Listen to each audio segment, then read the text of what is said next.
मोहरा जानता है कभी ना कभी उसे मात खाना है, फिर भी बिसात पर कितना आकड़ कर खड़ा रहता है। तुम दुश्मन को ताने मारते हो, मैं दुश्मन को गोली मारता हूं। जुर्म की दुनिया में तुम और मैं दोनों अपना पेट भर रहे हैं। फर्क इतना है कि मैं आटे की रोटी खाता हूं और तुम गोबर की रोटी खाते हो। जब तक तुम ड्रग्स बेचकर इंसानों की जिंदगी मिटाते रहोगे, तब तक मेरे दिल से तुम्हारी दुश्मनी कभी नहीं मिट सकती। फिर समझ लो कि ये मोहरा मात खा गया। तुम्हारे सामने मैं हूं, अब मैं चाल चलने जा रहा हूं, इसलिए अपना दिल और अपनी हैट दोनों संभाल लो, जिसमें करोड़ों के हीरे भरे हुए हैं। अरे मैंने तो अभी चाल चली भी नहीं, तो तुम्हारी बसात पहले उलट गई। सिंगानिया, अगर मैं हैट में करोड़ों के हीरे लेकर जा रहा हूं तो तुम भी कोई चॉकलेट या च्युइंगम लेकर नहीं जा रहे। नहीं, हीरे तो मेरे पास भी है, चनों की तरह मेरी जेब में पड़े हुए। दिखाऊं? ये रहे। कृपया ध्यान दीजिए, आप अपनी अपनी सीट बेल्ट बांध लीजिए। हमारा विमान बहुत जल्द मुंबई हवाई अड्डे पर उतरने वाला है। मुंबई का तापमान है 36 डिग्री सेल्सियस। धन्यवाद। अभी तो तुमने मुंबई की गर्मी में कदम भी नहीं रखा, अभी से पसीने छूटने लग गए।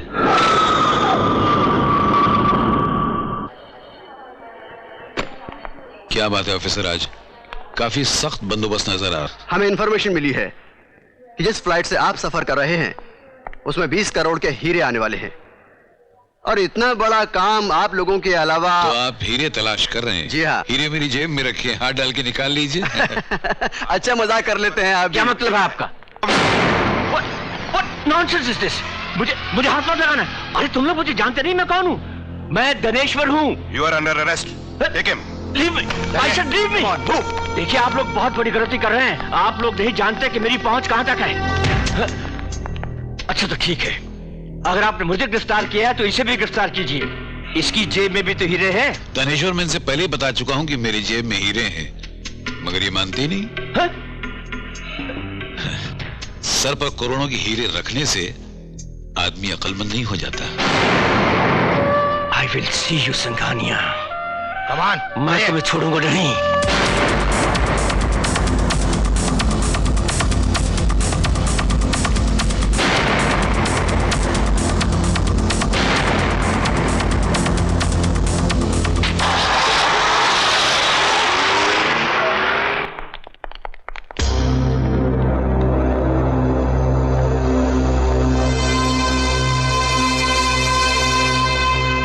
मानिक। हाँ, डैड को तो कस्टम वालों ने पकड़ लिया है, अब क्या करें? चाचू को फोन करते जाकर हम लोग।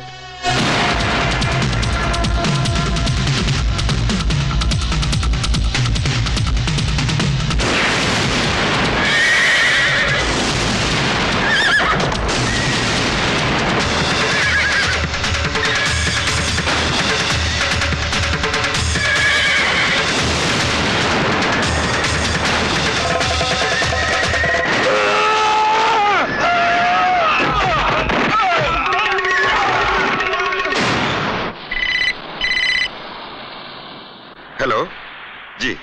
जी हाँ, एक मिनट सर, आपका फोन। हेलो चाचू, डैडी को कस्टम वालों ने पकड़ लिया। क्या बात कर रहा तू? तेजेश्वर के होते हुए जेल तो क्या, उसका साया भी उसके बड़े भाई को नहीं छू सकता। तू घबरा मत मानिक, शहर के बड़े से बड़े वकीलों की फौज खड़ी कर दूंगा।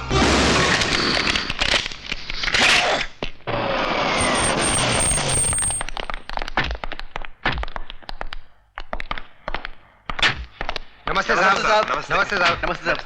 नमस्ते साहब। नमस्ते। इससे पहले कि मेरी बेटी मुझे स्टैचू कहे, आज मैं पहले उसको स्टैचू करना चाहता हूं। स्टैचू। आपने मुझसे क्या वादा किया था कि आप 3 दिन पहले आएंगे, फिर उसके बाद आप फोन करके कहते हैं कि मैं कल सुबह आऊंगा, और अब कब आ रहे हैं?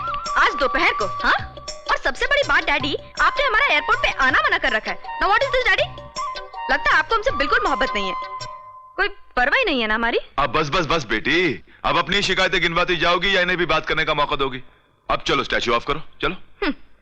बेटी सुनो, साहब ना हर पल हर घड़ी अपने बच्चों को याद करते रहते हैं। गाड़ी में भी मैंने इनके मुंह से सिर्फ एक ही बात, शमशेर जल्दी घर चलो, अंजलि की बहुत याद आ रही है, वो मेरा इंतजार कर रही होगी। सच? अब आप ऑफ करेंगी तो बताएंगे ना, चलो। Okay, of.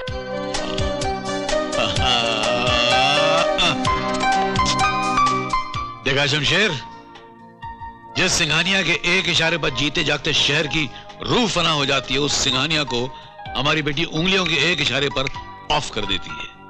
ये जरूर मेरे पिछले जन्म में मेरी नानी रही होगी। हे बेटी, अपने बाप से इतना प्यार मत कर, वरना तुझे इस घर से विदा करते वक्त तेरे बाप की जान निकल जाएगी रे। डैडी? सॉरी।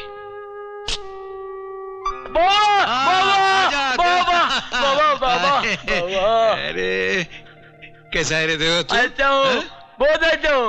मेरी याद आती थी? नहीं क्या आती थी? कैसे आती थी? बहुत आती थी आपके याद मेरे को। ये देखो फोटो। अरे तूने तो मुझे एकदम अपने दिल के करीब कर लिया है रे। अरे ये क्या है? क्या सब ये सब मुंह पे क्या लगा रखा तूने? हाँ, मुंह साफ रखा कर, बुरी बात बेटा। बिस्कुट खाया। साफ कर इसको। अच्छा मुंह है ना, आईने में देखा कर। हाँ जा जा खेल। नहीं खेलेगा? अपना टैक्स लेके रहेगा। ले मेरे चाचा ले। खुश? बाबा बाबा बाबा बस आस्ते। हाँ बेटी, कैसा चल रहा है तेरा कॉलेज? बस डैडी, चल रहा है। क्यों खुश नहीं है? अच्छा वो कहाँ है? वो हमारे दोनों सपूत? प्रेम भैया तो आप जानते हैं डैडी, होंगे किसी क्लब में या डिस्को में। हाँ छोड़ छोड़, आने दे, मैं उसकी कान खिंचाई करता हूँ। और वो दूसरा? आपके आने की खुशी में राज साहब आपको आपकी मनपसंद होटल तोहफे में देना चाहते हैं, उसी का सौदा करने गए हैं। कैसा सौदा? वो होटल का मालिक तो होटल बेचने ही नहीं चाहता। उसका इरादा चाहे होटल बेचने का ना हो, मगर राज का होटल खरीदने का पक्का इरादा है। कहां है राज सिंघानिया? स्विमिंग पूल और स्विमिंग कर रहा सर। उसे धक्के मार के बाहर निकाल देना चाहिए था, तुमने सुना नहीं? सर उसके सामने मुंह खोलने की हिम्मत नहीं होती, वो मुंह से कम पिस्तौल से ज्यादा बात करता है। Oh, shut up! Sir What? Sir इस होटल का एग्रीमेंट और साथ में ब्लैंक चेक इसे राज सिंघानिया ने दिया है। कहता है इस एग्रीमेंट पर साइन कर दो और इस चेक में होटल की जो भी कीमत भरना है उसे भर लो। Bloody bastard! इस होटल को खरीदना यानी मुझे खरीदना है। तुम लोग सब तैयार है ना? मेरा इशारा मिलता है उसे गोली मार देना। राज सिंघानिया, तूने इस होटल की बोली लगाकर अपनी मौत को बुलाया है। मैं इस एग्रीमेंट पर नहीं बल्कि तेरे जिस्म पर गोलियों से साइन करूंगा। Kill him! मुझे नहीं मारना, मुझे नहीं मारना, मुझे नहीं मारना, प्लीज मुझे नहीं मारना। मैं आता हूँ, मुझे नहीं मारना, मुझे नहीं मारना। हट यार, देखो देखो मुझे नहीं मारना।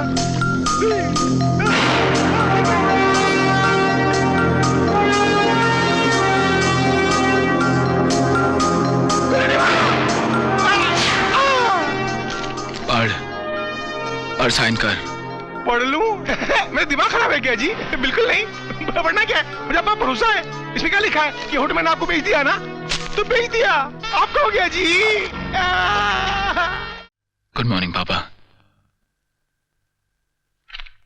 पापा ये रहे उस होटल के पेपर्स। ये उस आदमी का होटल है जिसने आपको अपने बुरे वक्त में बहुत जलील किया। तो ये बुरा वक्त याद है और आपकी बात भी याद है। जख्म देने वाले को कभी माफ ना करो और अपनी बेइज्जती कभी ना भूलो।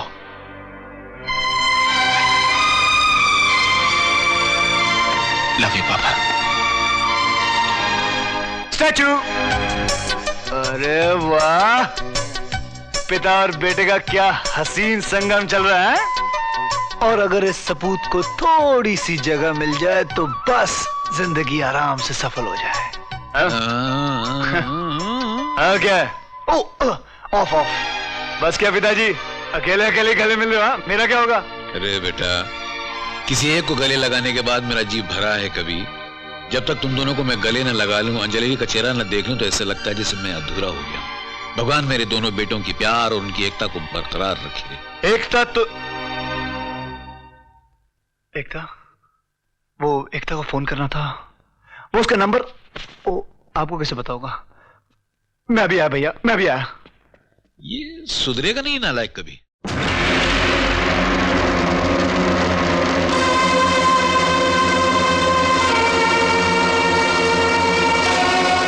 सिंघानिया, हाँ,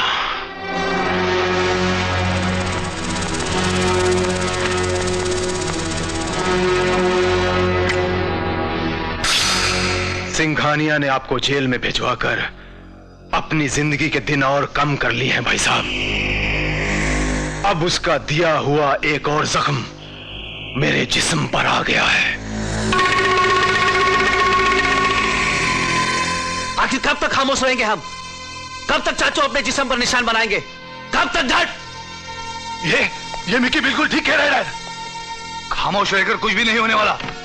आप सिर्फ एक इशारा करो, सिर्फ एक इशारा, मां कसम खून खराबा कर देंगे हम लोग, सिंघानिया खानदान को तहस नहस कर देंगे। आप सिर्फ एक इशारा करो डैड। नहीं, नहीं, ये काम जोश से नहीं होश से करना होगा। बेटे, मैं तुम्हारे खोलते हुए खून की गर्मी को अच्छी तरह से महसूस कर सकता हूं, आखिर ये मेरा खून है। मगर मत भूलो कि मेरे जेल से आने के बाद सिंघानिया हमारे हमले का जवाब देने के लिए तैयार बैठा होगा, इसलिए उस पर अभी हमला करना बेवकूफी होगी। नमस्ते। कल्याणी जी, इतनी बड़ी सोशल वर्कर मेरे यहाँ? सिंघानिया साहब, काम ही कुछ ऐसा है कि आपकी मदद लेने को आना ही पड़ा। अरे आपकी पार्टी तो सत्ता में है, पावर है आपके पास, मेरे पास क्या है? खैर बैठिए। जी शुक्रिया। सिंघानिया साहब, मेरे इलाके में एक नाइट क्लब शुरू हुआ है जहां पर ब्राउन शुगर का खुलेआम व्यापार होता है। कॉलेज के लड़के लड़कियां क्लब से निकलने के बाद सड़कों पर ऐसे बेहयाई से घूमते हैं कि आसपास रहने वाले शरीफ और इज्जतदार लोगों का जीना हराम हो गया है। सिंघानिया साहब, इस क्लब के खिलाफ मैंने आवाज भी उठाई थी, लेकिन बड़े शर्म की बात है, ना ही पुलिस कुछ कर रही है और ना ही हुकूमत। इसलिए बड़ी उम्मीदें लेकर आपके पास मदद मांगने आई हूँ। कल्याणी जी, इस क्लब के बारे में बताकर आपने मुझ पर एहसान किया है। उसे देख रही हैं? मेरा गोद लिया हुआ बेटा देवा। ये जब मां की कोख में था तो उसकी मां को कोकीन की लत लग गई थी। अंजाम आपके सामने है। ये पागल पैदा हुआ, इसका जिस्म तो बड़ा हो गया लेकिन दिमाग बड़ा होने नहीं पाया, और दुनिया का कोई भी डॉक्टर इसका इलाज नहीं कर सका। तब से मैंने कसम खाई है कि मैं कोकीन, ब्राउन शुगर, ड्रग्स का धंधा करने वालों को रहने नहीं दूंगा, उन्हें मिटा दूंगा, ताकि हमारे देश के आने वाले नस्ल में कोई भी बच्चा ऐसा पाहिज और ऐसा बेबस ना हो। अब जाइए, आज के बाद आपको वो क्लब दिखाई भी नहीं देगा।